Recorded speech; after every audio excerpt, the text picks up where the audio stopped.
Selamat pagi Bapak Ibu Saudara yang dikasihi Tuhan. Pagi hari ini di tengah wabah COVID-19 kita masih diberikan kesempatan dan itu anugerah daripada Tuhan untuk kembali merayakan hari raya kenaikan Tuhan Yesus ke surga.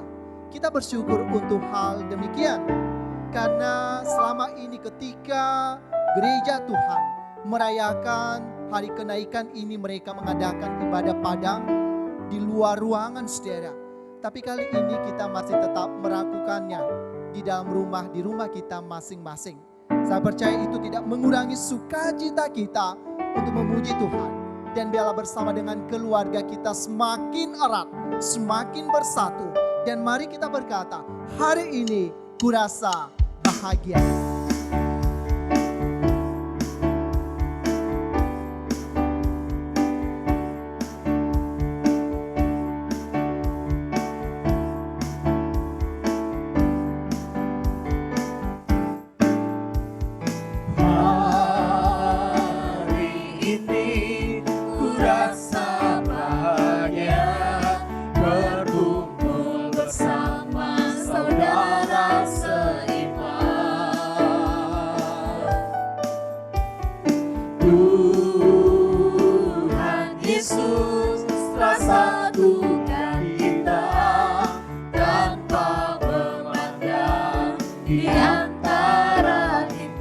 Bergandengan tangan, bergandengan tangan dalam kasih, dalam satu hati, berjalan dalam terang kasih Tuhan. Mari kita menunjuk satu dengan yang lain. Kau sahabatku, kau saudaraku, tiada yang dapat memisahkan kita. Kau sahabatku, kau saudaraku, tiada yang dapat memisahkan kita. Sekali lagi kita berkata hari ini. Hari ini ku rasa bahagia berkumpul bersama saudara seiman.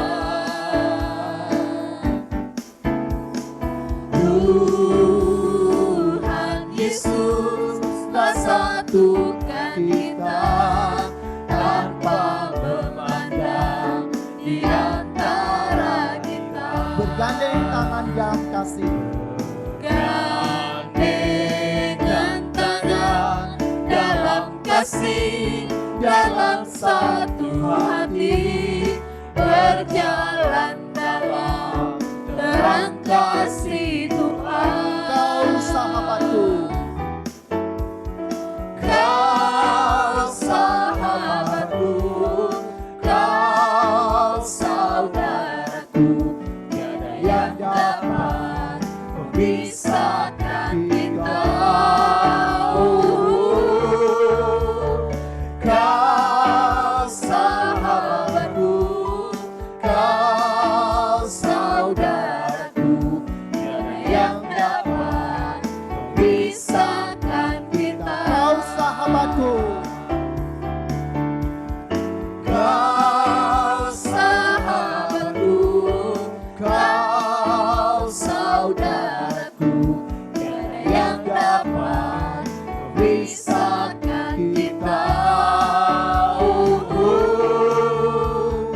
Kau sahabatku, kau saudaraku, tiada yang dapat memisahkan kita. tiada yang dapat. Tiada yang dapat memisahkan kita. Saudaraku, tiada satu pun yang dapat memisahkan kita bila kita berjalan di dalam terang kasih Tuhan. Saudara, biarlah kita terus bersuka di dalam Tuhan, sebab Dia adalah sumber sukacita kita setiap saat, setiap detik. Dan mari kita berkata saudara, ku masuki gerbangnya dengan hati bersyukur.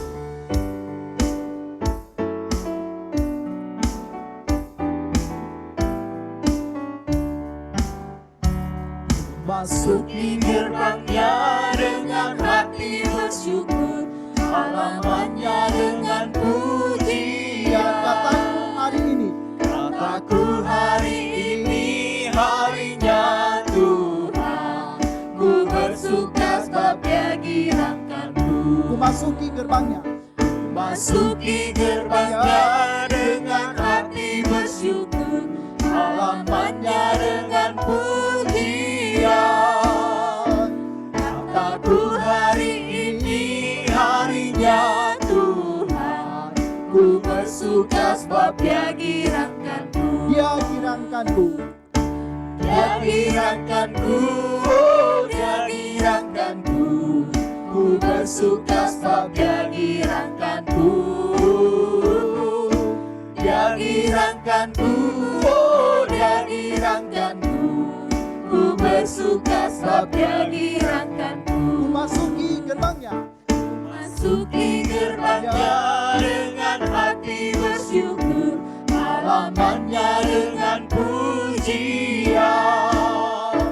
Kataku hari ini harinya Tuhan, ku bersuka sebab Dia girangkanku. Dia girangkanku.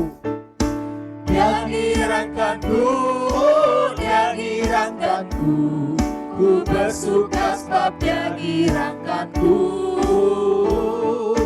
Dia girangkanku, oh Dia girangkanku, ku bersuka sebab Dia girangkanku. Dia girangkanku.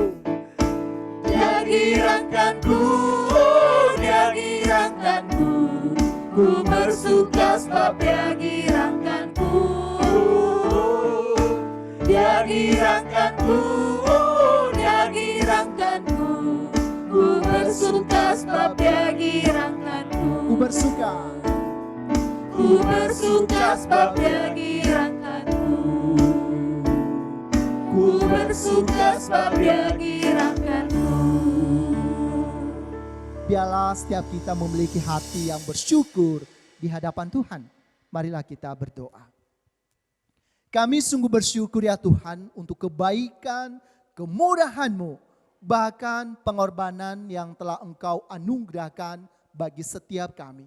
Engkau bukan hanya lahir, Engkau bukan hanya mati, Engkau bukan hanya bangkit, tetapi Engkau juga naik ke surga, menyediakan tempat bagi setiap kami yang percaya kepada Tuhan. Kami bersyukur hari ini kami kembali dengan segenap umat-Mu di seluruh dunia merayakan hari kenaikan-Mu Tuhan. Dan biarlah itu senantiasa mengingatkan kami untuk tetap percaya, untuk tetap beriman, dan tetap setia mengikut Engkau sampai akhir hidup kami. Engkau juga tahu Tuhan, setiap pribadi lepas pribadi kami. Ampuni segala dosa pelanggaran kami yang mungkin dan akan menjadi penghalang berkat Tuhan atas hidup kami. Biarlah apapun yang kami lakukan sepanjang ibadah kami pada pagi hari ini, biarlah Tuhan sendiri melayakkan kami, menolong kami, dan biarlah Tuhan sendiri yang menuntun setiap hati kami untuk Engkau ubahkan. Engkau juga mengerti setiap pergumulan anak-anak Tuhan dimanapun berada, pergumulan setiap keluarga Tuhan. Biarlah itu kami membawa di hadapan Engkau ya Tuhan, karena kami percaya Engkau yang memberikan pertolongan dan kekuatan bagi setiap kami. Terima kasih untuk kelayakan yang Engkau berikan bagi setiap kami hari ini untuk beribadah bersama dengan keluarga kami. Dan biarlah nama Tuhan yang ditinggikan. Demi Kristus Yesus kami berani berdoa dan mengucap syukur. Amin. Saudaraku yang dikasihi Tuhan, kalau Tuhan Yesus baik adanya bagi saudara dan saya, biarlah setiap kita meninggikan nama Dia dan senantiasa memuliakan nama Tuhan. Mari kita berkata, betapa baiknya Engkau Tuhan.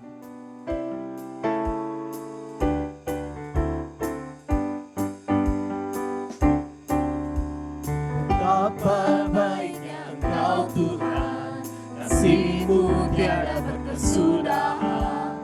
Betapa mulia kasih-Mu Yesus, jiwaku diselamatkan. Katakan Hosana. Hosana, ku memuji Tuhan. Hosana, ku tinggikan Yesus. Hosana, Hosana, Hosana. Betapa baiknya Engkau Tuhan. Betapa baiknya Engkau Tuhan, kasih-Mu tiada berkesudahan. Betapa mulia kasih-Mu Yesus, jiwaku diselamatkan. Hosana. Hosana, ku memuji Tuhan. Hosana, ku tinggikan Yesus. Hosana, Hosana, Hosana. Sekali lagi Hosana. Hosana, ku memuji Tuhan. Hosana, ku tinggikan Yesus. Hosana, Hosana, Hosana. Sekali lagi Hosana. Hosana, ku memuji Tuhan. Hosana, ku tinggikan Yesus. Hosana, Hosana, Hosana. Hosiana hanya bagi Tuhan. Biarlah setiap hati kita hanya meninggikan dan memuliakan nama Tuhan. Allah yang ditinggikan di dalam kehidupan setiap anak-anak Tuhan. Karena olehnya engkau dan saya diselamatkan. Setelah kebangkitannya saudara, dari kematian, dia tidak pernah lagi mengalami yang namanya kematian. Dia naik ke surga dan disaksikan oleh murid-muridnya. Artinya saudara bahwa surga bukan sekedar impian saudara. Surga itu bukan sekedar angan-angan atau pengharapan kosong. Melainkan sesuatu hal yang pasti. Karena Tuhan telah menyediakan bagi kita. Sebab Ia mau saudara di mana Ia berada, di situ pula kita akan berada. Yaitu di surga. Oleh karena itu, marilah kita tetap siap sedia dan berjaga-jaga. Di saat hari Tuhan itu datang yang kedua kalinya. Menjemput saudara dan saya. Firman Tuhan berkata, Yesus inilah yang terangkat ke surga, meninggalkan kamu, akan datang kembali dengan cara yang sama seperti kamu melihat dia naik ke surga. Marilah tetap berdoa dan berjaga-jaga.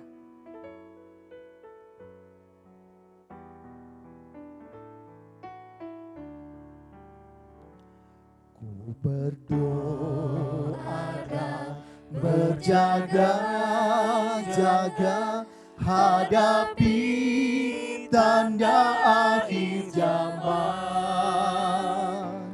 agar ku kuat dan ku melihat mujizat semakin kau nyatakan.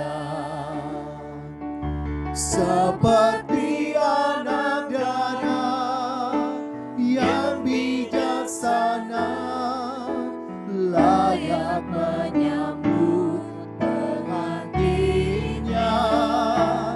Ku mau siap sedia bagimu Raja, di saat hari Tuhan tiba. Mari berjaga-jaga dan berdoa. Ku berdoa dan berjaga-jaga hadapi tanda akhir zaman, agar ku kuat dan ku melihat mujizat semakin kau nyatakan. Seperti anak darah, seperti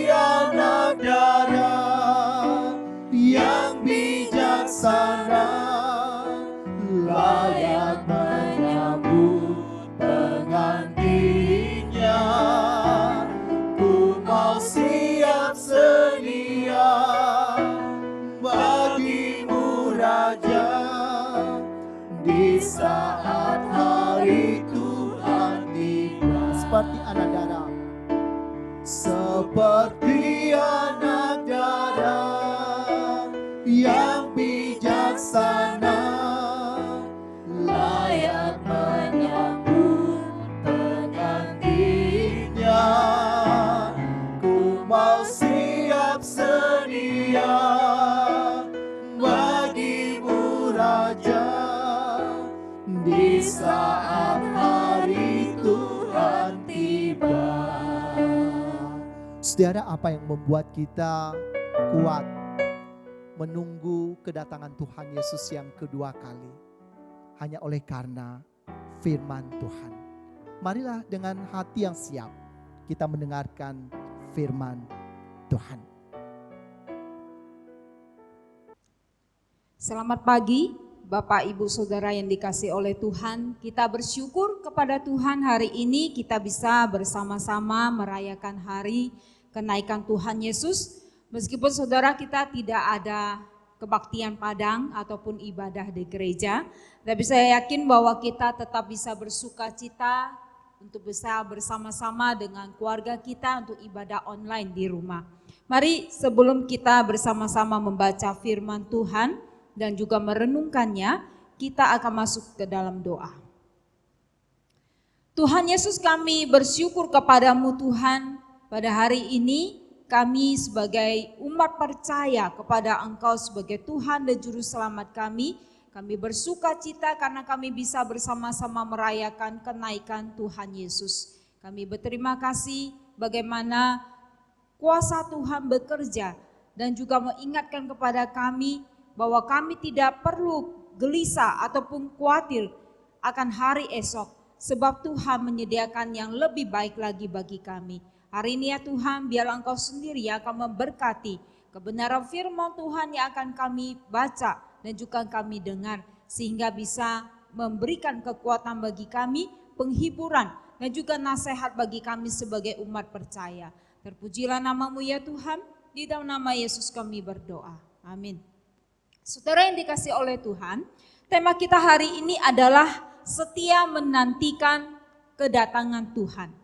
Saya mengajak saudara-saudara kita buka di dalam perjanjian baru, di dalam Markus 13 ayat 3 sampai 13. Ada dua bagian firman Tuhan, satu bagian lagi Kisah Para Rasul 1 ayat yang ke-8.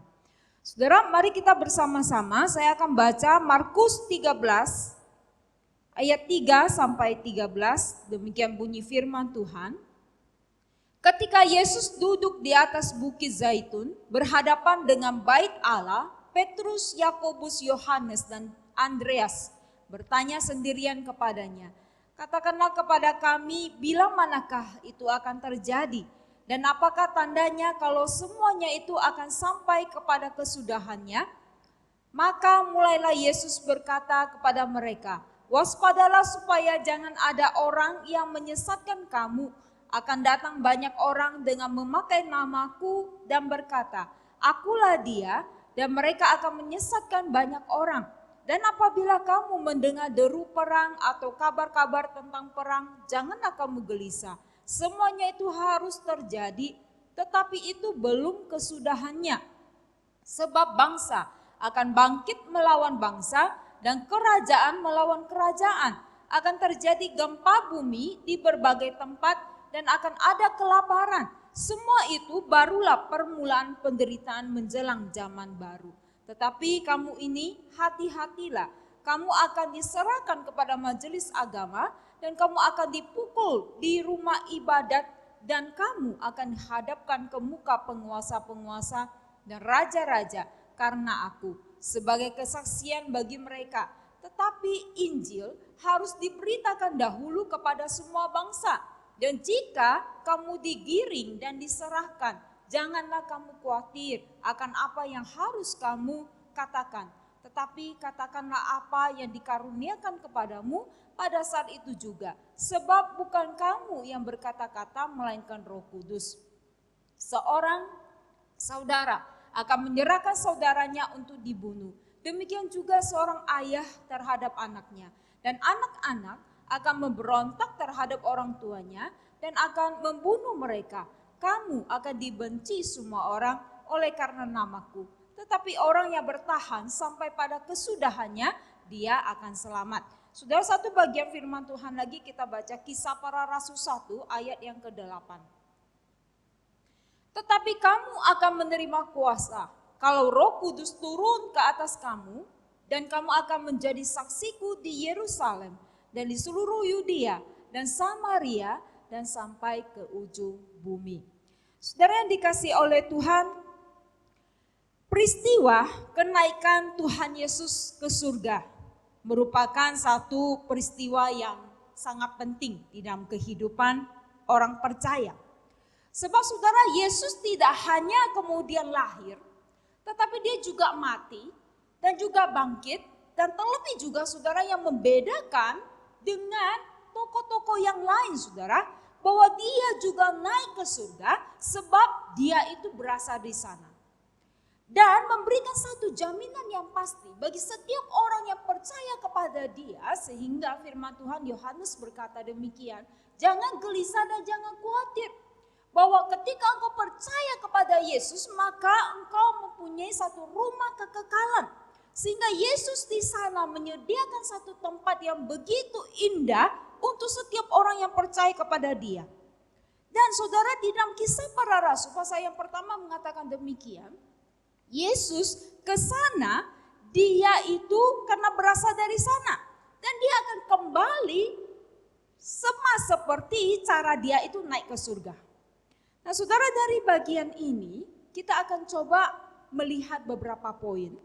Bagian yang pertama saudara, apa yang kau pelajari dari firman yang sudah kita baca, maka kita belajar satu, waspadalah dan juga berjaga-jaga. Saudara, waspada dan jangan panik saudara. Inilah yang selalu kemudian dihimbau oleh pemerintah pada saat ini kepada setiap kita, bukan? Saudara yang dikasih oleh Tuhan, kenapa? Karena kepanikan kadang-kadang membuat seseorang itu melakukan hal-hal yang berlebihan saudara. Tetapi di dalam bagian firman Tuhan yang kita baca, menarik bagi saya ketika murid-murid Yesus datang kepada dia karena dia tidak mengerti, lalu dia bertanya, apa tanda kedatangan Yesus dan juga tanda kesudahan dunia? Maka Yesus menjawab kepada dia, mereka itu harus senantiasa memiliki sikap waspada dan juga berjaga-jaga akan kedatangan Tuhan Yesus, akan akhir zaman atau kesudahan dalam dunia ini. Sebab saudara, tidak ada seorang pun yang tahu kapan Yesus itu datang. Karena Yesus datang itu seperti seorang pencuri saudara. Sehingga saudara, Kisah Para Rasul 1 ayat yang ke-11b mengatakan demikian. Yesus yang kamu lihat terangkat ke surga akan datang kembali dengan cara yang sama seperti kamu melihat dia naik ke surga. Tetapi saudara, menarik, Tuhan Yesus berkata, meskipun kita itu tidak tahu kapan dia datang saudara, tetapi Tuhan memberikan beberapa tanda yang kemudian harus diwaspadai oleh setiap kita anak-anak Tuhan. Yang pertama, kalau sudah perhatikan ayat yang ke-5 dan juga ayat yang ke-6, di situ dikatakan adanya penyesatan yang akan terjadi. Saudara, di dalam konteks sebelum kita masuk ke ayat yang ke-5, maka dalam konteks sebelumnya berbicara tentang bagaimana Yesus itu menubuatkan tentang bait Allah yang akan dihancurkan. Di dalam bagian ini, murid-murid Yesus seakan-akan tidak percaya bagaimana mungkin satu bangunan yang begitu kokoh, Tuhan Yesus bisa mengatakan bahwa suatu saat nanti gedung bait Allah yang luar biasa, yang kokoh itu akan diruntuhkan saudara. Tetapi nubuatan Yesus dikatakan sungguh-sungguh terjadi. Ketika bait Allah itu dihancurkan, maka sejarah mengatakan tidak ada satupun batu itu bisa tergeletak berdiri dengan tegak saudara di tanah. Semuanya hancur. Kenapa? Ketika bait Allah itu dibakar, dikatakan, sejarah mengatakan bahwa lapisan emas yang kemudian melapisi bait Allah itu, kemudian saking panasnya dibakar itu meleleh dan masuk ke celah-celah batu. Sehingga ketika orang-orang melihat bahwa begitu banyak emasnya, maka orang-orang yang membakar itu kembali datang dan mereka mengambil dan tidak meninggalkan apapun saudara. Sama seperti nubuatan Tuhan Yesus. Saudara-saudara yang dikasih oleh Tuhan, tetapi murid-murid Yesus itu masih tercengang-cengang dengan apa yang kemudian Tuhan Yesus katakan tentang bait Allah. Karena bagi mereka berpikir bahwa ketika sampai akhir zaman, bait Allah yang luar biasa itu pasti akan tetap berdiri. Saudara, ketika Petrus, Yakobus, Yohanes, Andreas bertanya tentang bila manakah semuanya itu terjadi dan apa tandanya kalau semua itu sampai pada kesudahannya, maka saudara, Tuhan Yesus menjawab bahwa waspadalah karena ada penyesatan yang mendahulunya. Pertanyaan saya adalah, apakah penyesatan saat ini sudah terjadi, saudara? Tentu saja, saudara. Sejarah mengatakan dari dulu sampai sekarang dan terus berlangsung adanya pengajar-pengajar sesat, adanya penyesatan-penyesatan yang terjadi. Saudara, kalau kita membandingkan di dalam Matius 18 ayat yang ke-7 mengatakan, celakalah dunia dengan segala penyesatannya, dan memang Alkitab berkata penyesatan itu harus ada, tetapi celakalah orang yang mengadakannya. Artinya saudara, penyesatan itu akan terjadi untuk apa saudara? Penyesatan itu untuk menguji yang namanya iman kita. Tetapi yang paling celaka adalah kalau kita sebagai anak-anak Tuhan, kita itu masih terlibat di dalam penyesatan itu, saudara. Itu lebih celaka. Maka sudah pada akhirnya firman Tuhan berkata, dari mana saudara bisa mengenal siapa itu pengajar sesat, siapa itu ajaran sesat? Maka dari buahnya lah kita itu bisa mengenal mereka. Dari buah yang dihasilkan kita bisa mengenal apakah itu pengajar sesat atau tidak. Apakah penyesat itu atau tidak, saudara. Sehingga sudah terakhir dikatakan, karena itu tidak semua orang yang berseru kepada Tuhan, tidak semua orang yang melayani Tuhan itu bisa masuk ke dalam kerajaan surga. Melainkan apa? Melainkan adalah orang-orang yang kemudian melakukan kehendak Bapa yang akan kemudian masuk ke dalam kerajaan surga. Dan tentunya adalah orang-orang yang masuk ke dalam kerajaan surga adalah orang-orang yang kemudian dikenal oleh Yesus itu sendiri. Saudara, hari ini bila kita bersikap tetap waspada, berjaga-jaga terhadap pengajaran sesat yang terjadi, saudara. Yang kedua, saudara, Tuhan Yesus berkata, tandanya itu apa, saudara? Tandanya adalah adanya penderitaan, saudara. Penderitaan itu melalui apa? Penderitaan itu melalui peperangan, melalui bencana-bencana alam yang terjadi, saudara. Ya, kelaparan dan semuanya itu sudah terjadi. Tetapi di dalam ayat 7 dan 8 berkata, itu baru permulaan penderitaan, belum kesudahannya. Setiap bencana yang terjadi, saudara ya, tidak hanya menimpa orang yang di luar Tuhan, saudara. Tetapi orang-orang yang beriman kepada Tuhan pun mereka juga masuk ke dalam bencana itu. Saudara-saudara yang dikasih oleh Tuhan, gempa, kelaparan, penderitaan, sakit, penyakit itu sudah terjadi. Tetapi saudara belum sampai kepada akhir zaman. Saudara, tanda yang ketiga, saudara. Tuhan Yesus berkata kita harus waspada karena tanda ketiga adalah murtad, saudara. Saudara bisa bandingkan di dalam Matius 24 ayat yang ke-10 itu merupakan satu paralel di dalam bagian ini. Murtad itu apa sih? Murtad itu saudara diartikan berkhianat, memberontak, kemudian mengundurkan diri atau kita menempatkan diri kita kepada oposisi melawan. Sehingga kata orang yang murtad itu berarti orang-orang itu dia berpaling dari Tuhan dan juga tentunya berpaling dari firman-Nya Tuhan. Atau boleh dikatakan orang yang sedang berpaling dari iman kepercayaannya dan dia tidak setia lagi kepada Tuhan. Saudara, apa sih yang membuat orang itu bisa murtad, saudara? Orang itu boleh dikatakan bisa murtad itu karena beberapa faktor. Yang satu, saudara, ketika apa? Ketika terjadi yang namanya penganiayaan, ya, terjadi penganiayaan. Tetapi luar biasa firman Tuhan memberikan penghiburan bagi kita. Saudara, yang tadi kita sudah baca, Markus 13 ayat 9 dan 11 berkata, Jikalau sampai saatnya engkau mengalami yang namanya penganiayaan, tetapi saudara harus tetap mempertahankan apa? Iman kita. Kenapa? Karena Tuhan berkata, kamu jangan khawatir. Karena Tuhan sendiri akan membelamu, Tuhan sendiri akan memberikan satu jawaban-jawaban berhikmat sama seperti yang dikaruniakan Roh Kudus kepadamu. Sehingga ketika engkau berbicara, maka Tuhan memberikan satu kata-kata yang luar biasa untuk membelamu, saudara. Saudara-saudara yang dikasih oleh Tuhan. Yang kedua, saudara, apa sih yang membuat seseorang itu bisa murtad? Maka saya melihat bahwa banyak orang murtad saat ini karena demi keuntungan dan juga kenikmatan hidup, saudara. Yesus berkata pada akhir zaman akan banyak orang itu berpaling dari imannya kepada Tuhan hanya demi kenikmatan dunia yang sesaat. Mereka karena dunia ini, karena keuntungan yang diperoleh, saudara, mereka rela untuk menjual imannya, saudara.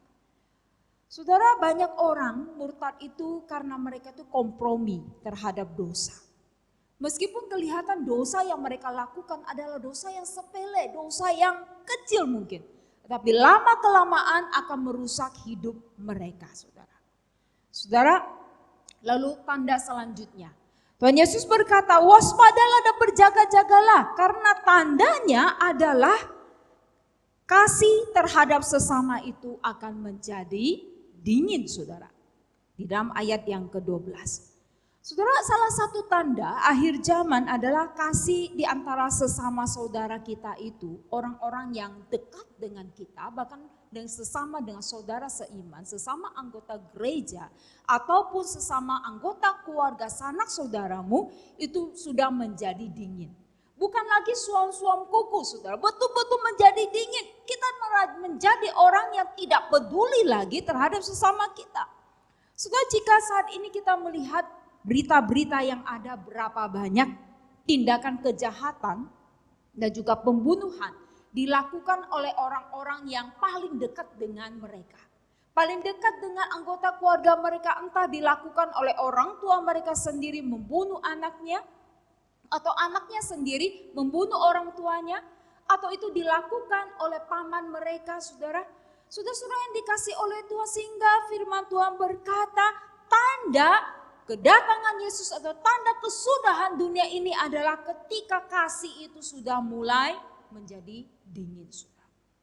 Saudara, Matius, saudara ya, 24 ayat 12 berkata, dan karena makin bertambahnya kedurhakaan, maka kasih kebanyakan orang akan menjadi dingin. Jika Allah yang adalah kasih itu sudah tidak ada dalam kehidupan kita sebagai umat percaya, maka saudara, apapun yang saudara kerjakan dan lakukan itu percuma adanya. Dan kapan kasih terhadap sesama itu menjadi dingin? Alkitab berkata, ketika dosa itu terus bertambah. Ketika kedurhakaan itu terus bertambah. Sederhananya saudara, seorang pasangan saudara terus menerus melakukan perzinahan. Maka kasih salah satu pasangan akan menjadi dingin lama-kelamaan. Dia tidak lagi peduli terhadap pasangannya. Kenapa? Karena kasihnya sudah mulai, prosesnya sudah mulai hilang, saudara, sama sekali. Ketika seseorang terus-menerus melakukan korupsi yang kecil, maka saudara, dia akan terbiasa ketika melakukan korupsi yang besar karena hati nuraninya itu sudah tidak ada. Saudara, tanda yang kelima, saudara. Tanda yang kelima dikatakan, Injil itu diberitakan ke seluruh dunia atau semua bangsa. Kalau saudara perhatikan ayat yang ke-10. Saudara, pertanyaan saya adalah, apakah hari ini saudara melihat Injil itu sudah didengar oleh semua orang, saudara? Apakah Injil itu sudah diberitakan ke seluruh dunia, ke seluruh pelosok dunia, saudara? Saudara, kesudahan dunia dikatakan akan terjadi kalau Injil itu sudah didengar oleh semua bangsa. Saudara, hal ini juga yang Yesus katakan kepada murid-muridnya ketika dia akan naik ke surga. Kisah Para Rasul 1 ayat yang ke-8 berkata, tetapi kamu akan menerima apa? Kuasa. Kalau Roh Kudus turun ke atas kamu, dan kamu akan menjadi saksiku di Yerusalem dan di seluruh Yudea dan Samaria dan sampai ke ujung bumi. Saudara, pertanyaan saya adalah apakah kita sudah menerima kuasa yang daripada Tuhan? Tentunya sudah, saudara ya. Ketika engkau percaya kepada Yesus, bahkan saudara ketika Tuhan Yesus mau naik ke surga pun dia sudah memberikan kuasa kepada murid-muridnya. Dan saat ini pun Anda dan saudara dan saya itu sudah diberikan kuasa untuk menjadi saksinya Tuhan. Tetapi apakah kita sudah menjadi saksinya Tuhan?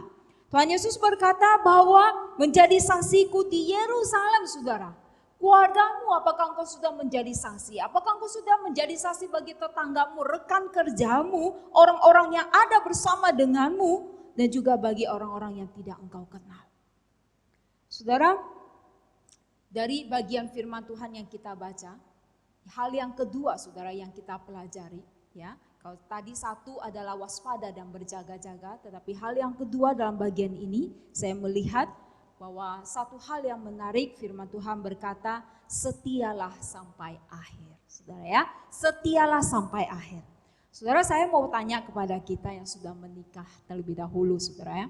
Dulu waktu saudara menentukan pilihan kepada pasangan kita, saudara kira-kira kriterianya tuh apa, saudara? Saya berikan kesempatan saudara mungkin boleh tanya pasangan saudara ya. Kenapa sih kamu memilih saya menjadi istrimu, atau kenapa kamu memilih saya sebagai suamimu?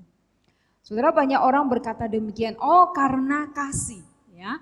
Mungkin kasih ATM gitu ya, kasih mobil atau kasih rumah dan sebagainya saudara ya. Lalu bagi kita yang masih jomblo, bagi kita yang belum menikah saudara. Kira-kira kriterianya apa waktu engkau mencari pasangan hidupmu? Dulu dosen saya berkata demikian, lebih baik kita mencari orang yang setia daripada hanya baik saja kelihatannya saudara. Dan saya mengaminkan itu. Kenapa saudara? Kalau engkau perhatikan Amsal 20 ayat yang ke-6, firman Tuhan berkata demikian. Banyak orang menyebut diri baik hati, tetapi orang yang setia siapakah menemukannya? Zaman sekarang saudara gampang untuk menunjukkan bahwa dia itu baik hati.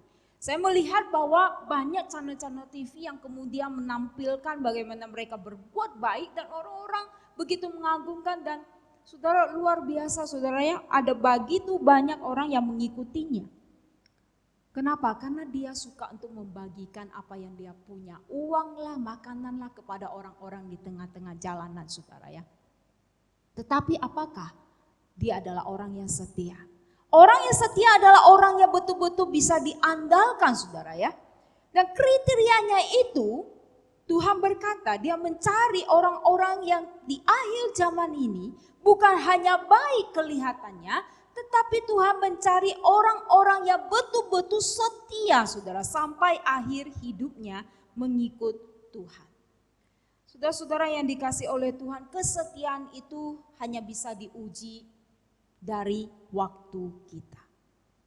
Dari waktu kita bersama-sama ketika kita sebagai pasangan di dalam tengah-tengah keluarga, khususnya situasi dan kondisi pada saat ini, apakah kita tetap setia kepada pasangan kita? Apakah kita tetap setia kepada Tuhan meskipun sudah berapa minggu bahkan berapa bulan kita tidak beribadah? Apakah kita tetap setia kepada firman Tuhan? Saudara yang dikasih oleh Tuhan, pada akhirnya saudara, Tuhan itu mengajarkan kepada kita dua hal yang harus dilakukan oleh orang yang percaya di akhir zaman.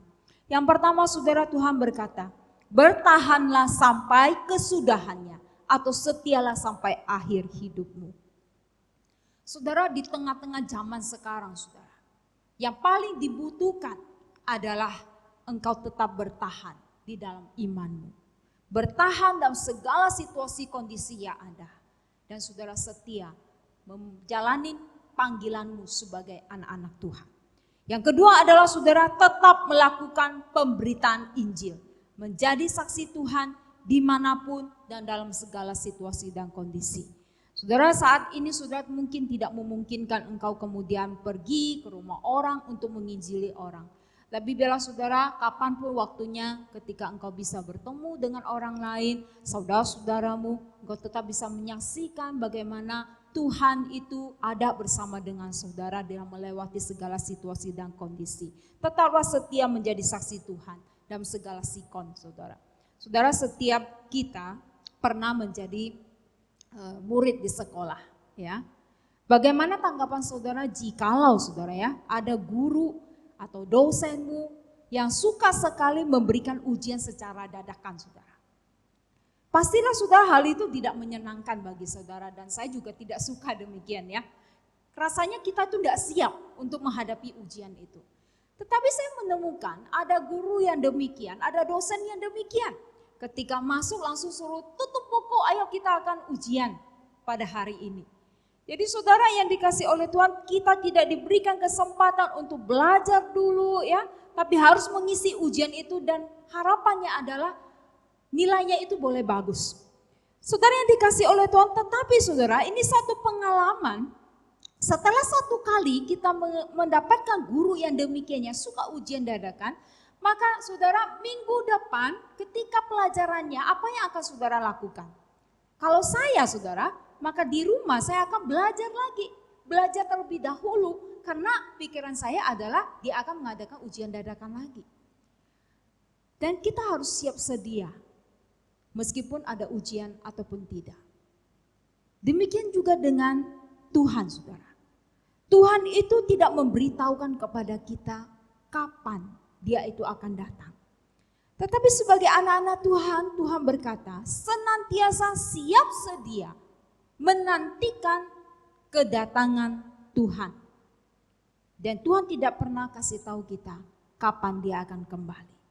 Tetapi Tuhan berkata, waspada dan berjaga-jaga. Karena aku akan datang suatu saat nanti. Dan apakah aku mendapatkan iman di muka bumi ini. Hari ini saudara sebagai satu refleksi bagi kita. Sudahkah Anda siap sedia menantikan kedatangan Yesus yang kedua kalinya? Mari kita menundukkan kepala kita masuk ke dalam doa. Tuhan Yesus, kami bersyukur kepadamu Tuhan. Khususnya ketika kami boleh bersama-sama merayakan hari kenaikan Tuhan Yesus. Engkau berjanji ketika engkau naik ke surga, Tuhan menyediakan satu tempat yang begitu indah bagi setiap kami orang-orang yang percaya kepada engkau. Dan engkau akan datang kembali dengan cara yang sama. Saudara Tuhan yang kami kasihi, hari ini Tuhan kami menyadari bahwa setiap kami kadang-kadang di dalam dunia ini, kami seringkali ya Tuhan menyakiti hatimu. Dan bahkan kami tidak siap sedia dan berjaga-jaga di dalam menantikan kedatanganmu yang kedua kali. Bila hari ini Tuhan kami belajar untuk kami selalu waspada, bahkan kami boleh bertahan pada kesudahannya, setia sampai akhir hidup kami, mengikut Engkau dan juga menjadi pelayan-pelayan Tuhan yang bisa menjadi berkat bagi orang lain. Tuhan, hari ini hamba-Mu berdoa, menyerahkan setiap jemaat-Mu ya hari ini dalam keadaan sakit, bila Tuhan yang akan memulihkan kondisi mereka, memberikan mereka kekuatan Tuhan. Dan bagi mereka yang pada saat ini juga dalam kesulitan ekonomi, kami berdoa juga Tuhan, Engkau sendiri bukakan jalan, berikan solusi yang terbaik dan cukupkan segala kebutuhan mereka. Kami menyerahkan kondisi negara kami dan juga seluruh dunia dan terdampak dari pandemi COVID-19 ini. Kami berdoa memohon uluran tangan Tuhan, belas kasihan Tuhan untuk memulihkan kondisi dunia pada saat ini Tuhan. Karena kami tahu hanya kepadamu saja kami berharap.